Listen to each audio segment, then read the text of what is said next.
Hey everybody, Charlie Stevens here. Thank you so much for joining me for another guitar lesson. In this lesson, I'd like to teach you the D minor chord. Alright, so we've learned most of our cowboy chords already on this channel, so we've been doing good with those, but there's still a few we haven't checked out. This is a nice, friendly, beginner cowboy chord that everybody should know, D minor. Now we learned D major, and we also learned D7 in a previous video. So we're going to use our knowledge of D major in order to find this D minor, and I can explain how to play it, okay? So make sure you check out that video, D and D7, earlier in the course, if you haven't already seen that or if you're not already familiar with the D chord. But I'm going to assume that you are, and we're going to work from there. So the difference between D and D minor is the difference of a note F sharp and the note F natural. So in D major, we have an F sharp. In D minor, we have an F natural. Okay?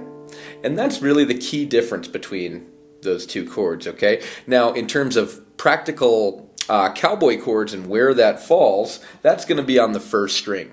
Okay, so we know that this first string is tuned to E, provided we're in tune, right? And we also know that E does not have a sharp after it. So if I go to the very first fret of E, that's the very next note after E, it's going to be F. Okay, so that's F on the first fret. F does have a sharp after it. So right here on the second fret we get F sharp, okay? So we can really see that that's the difference between these two shapes. If I look at what's going on with my D chord, D major, something is playing the second fret of my high E string. My second finger is actually playing that. Okay, if I look at what's going on when I play my D minor, the first fret is being played on the first string. My first finger is playing that now. Okay, so the fingers end up being a little bit of a twister. If I could just move this down one, that might be easier, but you can't really do that. So what you have to do is use the first finger to go down there, and then this second finger can go over to where that first finger was, okay? So the notes we play on a D major chord, we don't use the 6th string or 5th string usually, right? We go starting on the 4th string, D, then we get the note A, then we get the note D, then we get the note F sharp. This is going to be the same, but we're going to go D, A, D, F. Okay, so open D, second finger to the second fret of the G string, 3rd string, third finger to the 3rd fret of the B string, and first finger to the 1st fret of the 1st string. Hey, that all corresponded too, huh? Second finger, 2nd fret, 3rd finger, 3rd fret, 1st finger, 1st fret. This follows the rules of keeping our fingers over certain frets. So this is a good way to do it for that reason. Another way that I like to do this chord, however, is to swap out the 3rd finger and instead use my pinky. Okay, so that might be a little bit strange for someone who's new to guitar. Maybe you haven't got to experience playing with your pinky quite as much, so you might not like that. But I find this to be really comfortable. Now I can leave that shape down. I have my 3rd finger to do some licks and stuff like that, okay? So I also find this more comfortable for my hand personally. I don't have to really splay my fingers out as far. They're kind of, it just feels closer to my normal hand grip to just kind of set them down in this arrangement using the pinky there, okay? I've seen guys like Tony Rice do that, and I think that's when I started getting hip to that. But for years and years I played it with the 3rd finger, and this is the way all the books that I've seen usually have this one, okay? So feel free to use either fingering you like, but I personally prefer the 4th, so I just wanted to let you know that. Okay, great, so that's the D minor chord. So now I've written a few chord exercises where we can get some practice strumming this chord. So D is often paired with a C chord. We can come up with a nice progression using that. So recently on this channel we learned about the dotted quarter note. So we're going to go ahead and do an exercise using a D minor chord that features the dotted quarter note. Okay, so we're going to go 1, and that's going to be a dotted quarter note on beat 1 here.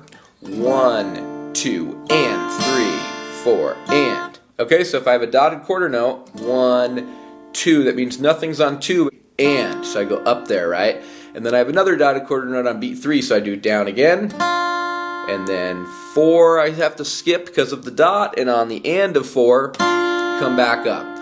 Okay, and the whole thing starts over again. 4 and 1, 2 and 3, 4 and 1, 2 and 3, 4 and 1, 2 and 3, and 1 and 3. Kind of leads us into 1 and 3 by putting something just before. So it almost makes more sense to think about those happening just before 1 and just before 3 rather than after the 2 and 4, since we're not really playing those. But, you know, both are true. Depends on how you want to think about it, right? 1, 2, and 3, 4, and 1, 2, and 3, 4, and... Okay, so we're going to use that rhythm, and we're going to go through example number 1. It's going to be 2 measures of D minor, 2 measures of C, 2 measures of D minor, 1 measure C, 1 measure D minor. Okay?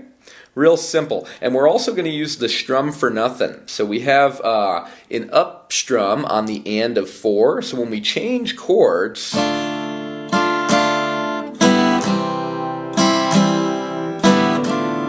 it's okay to actually let go of the chord if you want to. If you're getting there and you're getting there on time, it's a little tricky. I like to let go. I think it sounds cool.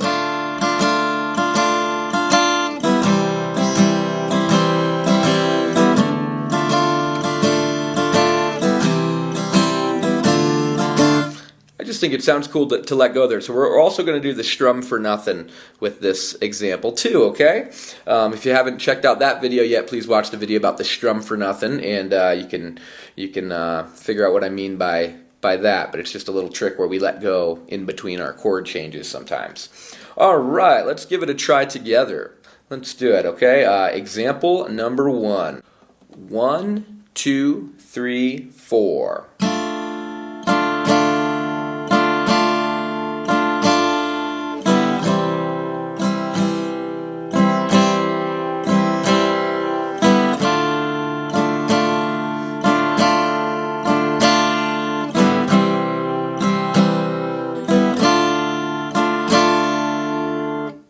Alright, excellent. That was example number 1. Example number 2 is also going to start with a dotted quarter note.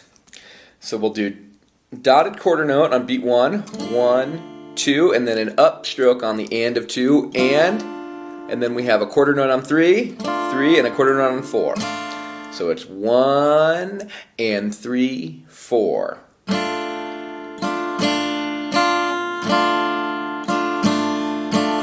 Okay. We're going to do that rhythm, and we're going to do 2 measures D, 1 measure C, back to 1 measure D, and then we'll repeat that, okay? Let's give this a try. Example number 2.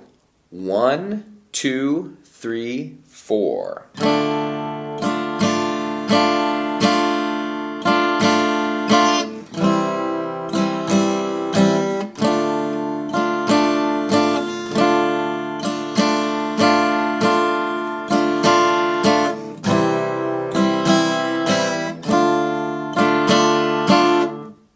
Alright, excellent job. That was example number 2. Example number 3 is going to do almost that same rhythm, but let's take beat 4 and we'll make those ones eighth notes instead of just a quarter note there. So it'll be 1 and 3, 4, and. 1,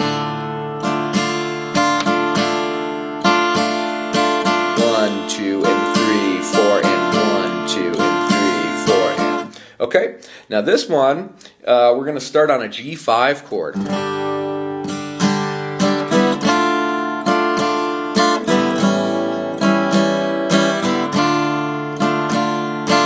Just because it's going to sound nice, okay? And the reason it's G5 and not one of the other types of G major we learned is because we're actually using this G5 to imply a minor sound.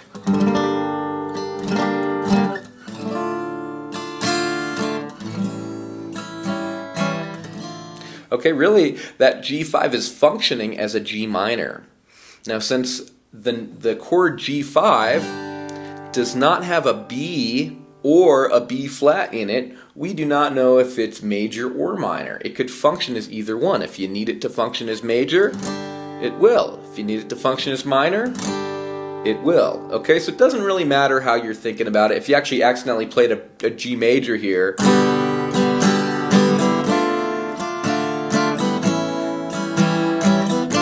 it would sound kind of cool too, but that wasn't really what I'm going for. I'm kind of hearing this implied B flat. Kind of hearing that in there, even though I'm not playing a B flat in my chord voicing. So anyhow, just wanted to point that out. This is actually a way of playing a G minor. So that's kind of a bonus in this lesson, is G minor. Even though this is really not G minor, it will function as G minor. And we already learned about this one. So if you don't know what I'm talking about, please go ahead and check out the lesson about the G chord. I did a couple of different types of fingerings for G chord, the G5. We also learned a G7 in that video. So please go find that if you have no idea what I'm talking about. Okay, so we're going to go G5 with that rhythm, 1, 2, and 3, 4, and. Then we're going to go to D minor, same rhythm, A7, back to D minor. And we can repeat that. We can also use the strum for nothing in this exercise. So anywhere that we have an upstroke on the and of 4, we're allowed to let go of our chord and set ourselves up for the next chord in this example. Let's give it a try together, okay? Example number 3. 1, 2, 3, 4.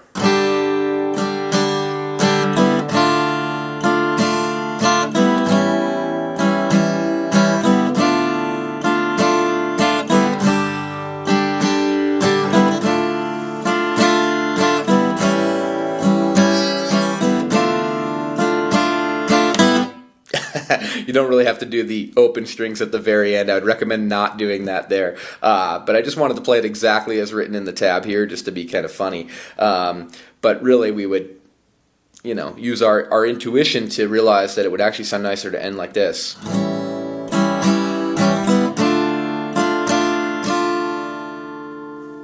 Or however you like. Okay? All right. Well, that's the D minor chord and a couple of exercises on how to play it with some other chords using our new rhythmic symbol, the dotted quarter note. I really hope you enjoyed that lesson. If you're enjoying this course, please subscribe to the channel, and I look forward to seeing you in another guitar lesson really soon. Thanks again.